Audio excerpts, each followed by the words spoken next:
Car हे पहा, जेव्हा भाजीसाठी काहीच नसेल तर झटपट असं भाकरी किंवा चपाती बरोबर खाण्यासाठी हे पहा, बारीक चिरून एक कांदा घेतला आहे, त्याच्यामध्ये 2-3 हिरव्या मिरच्या बारीक चिरून टाकल्यात आणि हळद, मीठ आणि जिरे तर आणि पाणी टाकून हे पहा अशा प्रकारे याचं हे करून घेतले, मिक्स करून घेतले पाणी टाकून।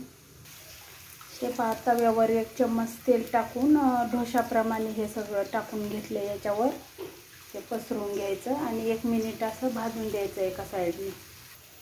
हे पहा, मीडियम गॅसवरती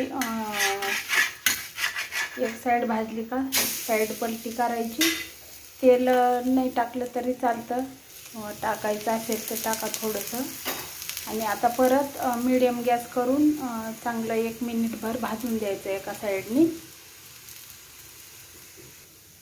हे पहा, आता 1 मिनिट झालं। हे पहा अशा प्रकारे छान अशी भाजली आहे खालची साईड। ही पहा एकदम ढोशासारखं जाळी वगैरे पडली पहा त्याला। ही अजून एक बनवली आहे, हे पहा जाळी कशी दिसते, छान अशी पूर्ण एकदम सॉफ्ट अशी बनलेली आहे आपली बेसनाची पोळी। 2 बेसनच्या पोळ्या बनल्यात।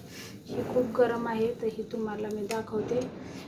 तर ही पहा एकदम सॉफ्ट वगैरे अशी झाली आहे, मस्त वरण भाताबरोबर सुद्धा खाऊ शकता आणि भाकरी बरोबर चपाती बरोबर खाऊ शकता। घरामध्ये काहीच भाजीला नसेल तर नक्की ट्राय करून पहा एकदा, खूप अप्रतिम अशी लागते। बेसनची पोळी बोलतात आमच्याकडे, तुमच्याकडे काय बोलतात ते सांगा।